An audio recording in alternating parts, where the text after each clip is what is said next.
دوسری بات یہ ہے کہ جو چیک پوسٹ ہیں اس میں عوام کو بہت زیادہ تحفظات ہیں. گزشتہ دنوں ہم نے دیکھا کہ بلوچستان اسمبلی کا اجلاس ہوا تو اس میں نواب اسلم رئیسانی جو سابق وزیر اعلیٰ ہیں, نواب ثناء اللہ خان زیری, اس نے جو ہے اس میں پوائنٹ آف آرڈر پہ بات کی. تو ان کا یہ کہنا تھا کہ ہمیں 5 گھنٹے روکا جاتا ہے یا یہ کہا جاتا ہے کہ دہشت گردی جو ہے چالیہ ہمارے گاڑیوں میں ڈھونڈا جاتا ہے. تو جب ایک سابق وزیر اعلیٰ, ایک منتخب نمائندہ, اس کے ساتھ یہ ہوتا ہے تو آپ اور ہم یہ سوچیں کہ عام عوام کے ساتھ کیا ہوتا ہے. تو دہشت گردی ہے, اسمگلنگ بھی ہوتی ہے, لیکن جو چیک پوسٹ ہے اس میں عوام بہت زیادہ ان کو تکلیف کا سامنا کرنا پڑتا ہے. کیا دہشت گرد جو ہیں ان کو چیک پوسٹوں میں ڈھونڈا جاتا ہے, آپ نہیں سمجھتے ہیں کہ عام عوام کے لیے بہت زیادہ تکلیف دہ ہوگا؟ اس کے لیے کچھ کرنا چاہیے ریاست کو یا ریاستی اداروں کو. آپ نے مثال دیا 2 سابق وزراء اعلیٰ کا. یہ جب وزیر اعلیٰ تھے تب ان کو چیک پوسٹوں سے کیوں مسئلہ نہیں تھا کہ چیک پوسٹوں میں مسئلہ نہیں ہونے چاہیے. میٹھا میٹھا ہب ہب, کڑوا کڑوا تھو تھو. ہمارے جو پولیٹیشنز ہیں ان کو باتیں تبھی یاد آتی ہیں جب وہ نوازے نہیں جاتے ریاست کی طرف سے. جو بھی اپنے آپ کو ایلڈر کہتے ہیں ان کے اپنے جو باڈی گارڈوں کے جو قافلے ہیں یا ان کا اپنا نظام ہے, وہ بالکل ایک علیحدہ بحث ہے. لیکن دوسری جو آپ نے بات کہی کہ چیک پوسٹوں پہ عوام کو تنگ کیا جانا, چیک پوسٹوں کا نظام لازماً صحیح ہونا چاہیے. بلوچستان میں جو ملک دشمن یا جو کرائے کے لشکر ہیں ہمارے فالٹ لائنز پہ کام کر رہے ہیں, ہماری کمزوریوں کو وہ ڈھونڈ رہے ہیں. ایک چھوٹی سی چنگاری پورے جنگل کو جیسے آگ کی لپیٹ میں لے لیتی ہے, اسی طریقے سے پہلے ہی ہماری جو ریاستی مشنری ہے اس کو بدنام کیا جا رہا ہے. تو اس میں لازماً لا انفورسمنٹ ایجنسیز کو اقدامات اٹھانے ہوں گے. میرے لیے نہیں, ثناء اللہ زہری کے لیے نہیں, اسلم رئیسانی کے لیے نہیں, غریب بلوچ اور براہوی کے لیے اقدامات اٹھانے چاہیے. میں نہیں کہتا کہ ہر جگہ جو ان پہ الزامات لگ رہے ہیں وہ 100% درست ہوں گے, لیکن کہتے ہیں زبان خلق کو نکارہ خدا سمجھو. تو بلا شبہ عام عوام کے لیے کوئی ایسا میکنزم ہونا چاہیے, ان کی شکایتوں کو سننا چاہیے, اس کا ازالہ ہونا چاہیے, اور تمام عزت دار ریاستوں میں یہ طریقہ کار ہوتا ہے. صاحب آپ بھی سفر کرتے ہیں اسی روٹ پہ, آپ وڈ سے کوئٹہ جاتے ہیں اور وڈ سے کراچی آتے ہیں, تو جو آپ کو بھی یہ فیس کرنا پڑتا ہے, آپ نے کیا مشاہدہ کیا واقعی جو طریقہ کار صحیح ہے؟ دیکھیں جی, میں نے جب کہا کہ جو سابق وزراء کو کہ ان کو گلا دینے کا حق نہیں, اسی طرح مجھے بھی گلا دینے کا حق نہیں. جو ہمارے غریب بلوچ ہیں لیکن ہمارے برابر کے بھائی ہیں, گلا ان کا بنتا ہے. اگر وہ تنگ ہے تو میں تنگ ہوں. میرے صاحب دوسری بات یہ, چونکہ آپ کافی مقبول ہیں بلوچستان میں, آپ کو سب جانتے ہیں, آپ کی شخصیت کے کچھ ایسے پہلوز بھی ہیں کہ اس کو تنقید بھی کرتے ہیں. کبھی آپ کو جو ہیں مذہبی دہشت گردی سے جوڑتے ہیں اور ابھی ڈیتھ اسکواڈ کا نام دیتے ہیں. تو آپ پہ حملہ بھی ہوا, خود کو حملہ بھی کیا گیا, اور اس کے علاوہ بھی آپ پہ حملے ہوئے. تو توتک میں جو 2013 میں واقعہ ہوا, جو لاشیں برآمد ہوئی وہاں پہ, اس کو آپ سے جوڑا گیا. تو میں یہ آپ سوال اس لیے آپ کے سامنے رکھ رہا ہوں تاکہ یہ بھی تو آپ کا موقف سامنے آ جائے کہ اس کے پیچھے کیا ہے, کیونکہ اس میں بہت زیادہ میڈیا پہ, سوشل میڈیا پہ جو بلوچستان میں جماعتوں کے سربراہ اس نے بہت زیادہ پروپیگنڈا کہ دراصل حقائق کیا ہے اس میں. دیکھیں جی, جس درخت میں پھل زیادہ ہوتا ہے پتھر وہیں پہ لگتے ہیں. ہمیں فخر ہے اس بات پہ الحمدللہ ثم الحمدللہ کہ بلوچستان میں گھٹا ٹوپ اندھیروں کے درمیان ہمارے شہداء اور ہمارے لوگ امید کی ایک کرن ہے, اور ہم حق بات کہتے ہیں.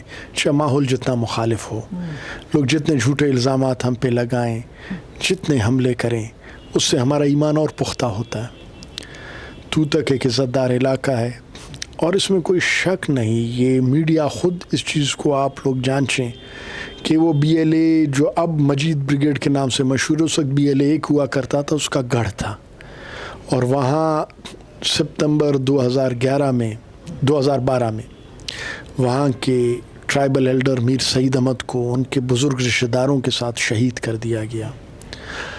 اور 2005 سے جو ٹیررزم کی جو لہر میں اس زمانے میں اضافہ ہوا 2009-10 تک, اس میں خضدار میں 80 سے زیادہ لوگ جو شہید ہوئے, اس کے تمام تانے بانے اسی جگہ پہ بشیر زیب گروپ سے جا کے ملتے تھے. اور یہاں 4 کے قریب ان کے ٹیررسٹ کیمپ تھے، اور وہاں کے کچھ نام نہاد جو را کے جو ایجنٹ ہیں، جو اپنے آپ کو ٹرائبل ایلڈر کہتے ہیں، ان کی بھی اور ان کے خاندانوں کی بھی ان کو حمایت حاصل تھی، لالچ میں تھی یا خوف کی وجہ سے وہ ان کی حمایت کرتے تھے۔ تو ہمیں فخر ہے الحمدللہ، ہم اللہ کا شکر ادا کرتے ہیں کہ را فنڈڈ لشکروں سے ہم نے اپنے جہلوان کو آزاد کرایا، اپنے سروں کے نذرانے دے کر، اپنی سیاسی و فکری جد و جہد کے ذریعے۔ ہماری سینکڑوں شہادتیں ہیں۔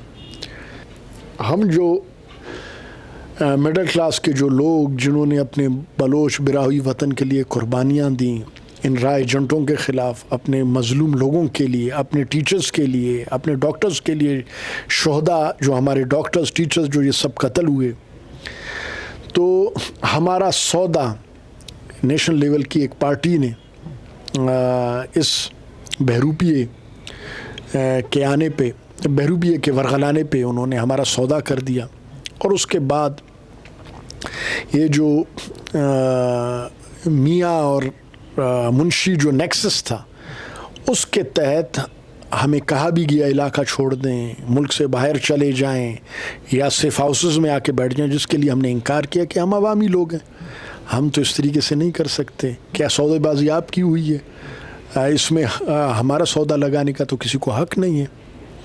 تو ہم نے اپنے عوام کا تحفظ کیا، اپنے شہداء کے ورثہ کا تحفظ کیا، جس کے لیے ہم پہ غلط کیسز بنائے گئے، ہمارا میڈیا ٹرائل چلایا گیا، ہم پہ بہت ہی شرمناک الزامات لگائے گئے۔ ان میں سے یہ ایک ہے، خود ٹریبونل اس میں آیا، ٹریبونل نے باقاعدہ طور پہ لکھا کہ کوئی ایسا ثبوت نہیں ملا کہ میر شفیق الرحمان یا ان کے لوگوں پہ کیس بن سکے، کوئی ایسا ثبوت نہیں ملا۔ تو ہم تو جی الحمدللہ ہم نے لوگوں کے لیے اپنے سروں کی قربانی دی۔ دہشت گردی یا لوگوں پہ ظلم کرنا یہ ہمارے ایمان کے منافی ہیں۔ ہمارے ایمان میں کہ دہشت گرد اور ظالموں کا مقابلہ کرنا ہے، ہمارا ایمان یہ ہے۔ تو یہ ایک بہت ہی غلط الزام ہے جو BLA کا گڑھ رہا۔ یہیں توتک میں انہوں نے 2007 میں وہ FIR باغبانہ تھانے میں آج بھی موجود ہے، ایک سرائکی خاتون کے ساتھ اس کے شوہر کے سامنے گینگ ریپ کیا ان دہشت گردوں نے، اور وہ آپ لوگ تحقیقات کریں جو خزدار میں قتل عام ہوا، ڈاکٹرز، ٹیچرز، مزدور، مسجدوں کو بنانے والے غریب مزدور، بلوچ ایلڈرز، براہوئی نوٹیبل سب شہید ہوئے، لا انفورسمنٹ ایجنسیز کے وہ بھی شہید ہوئے، یہ بھی سب شہید ہوئے۔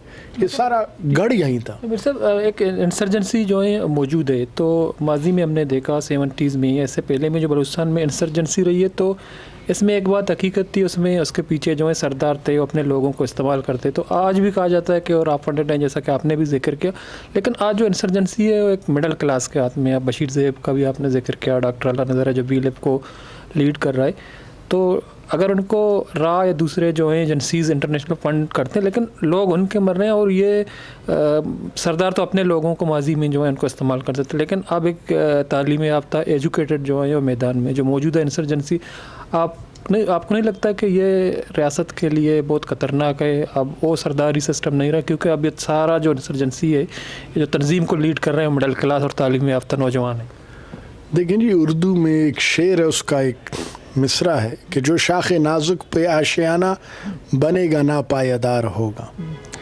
آپ نے خود بتا دیا کہ یہ جو انسرجنسیز شروع ہوئیں فیوڈل لارڈس کے ذریعے شروع ہوئیں، جاگیرداروں کے ذریعے شروع ہوئیں۔ یہ کون سا انقلاب ہے جو ایک ظالم جو اپنے گھر میں کسی کو انصاف نہیں دے سکتا، جس کی اپنی نجی جیلیں ہیں، جو کہان میں اپنے مریوں کو جانوروں کی طرح جو ڈیل کرتا ہے، اپنے middle class lower middle class کو، جو وڈ میں اپنے مینگلوں کو جانوروں کی طرح ڈیل کرتا ہے، ان کو تعلیم کے زیور سے محروم رکھتا ہے، اور ان کی جو بنیاد ڈالی گئی، وہ جو آپ کہتے ہیں پڑھے لکھے، وہ نام نہاد، یعنی جن کو یہ شعور نہیں، انہی سرداروں نے ان کی بنیاد رکھی۔ لیکن اب تو صاحب یہ شعوری یافتہ ہے نا تعلیم پوری میں بات کروں، کیا ان سرداروں کو کچھ انہوں نے کہا؟ ان کی تو پہلی بغاوت ان کے خلاف ہونی چاہیے تھی۔ یہ بات کرتے ہیں ماؤ زے تنگ کی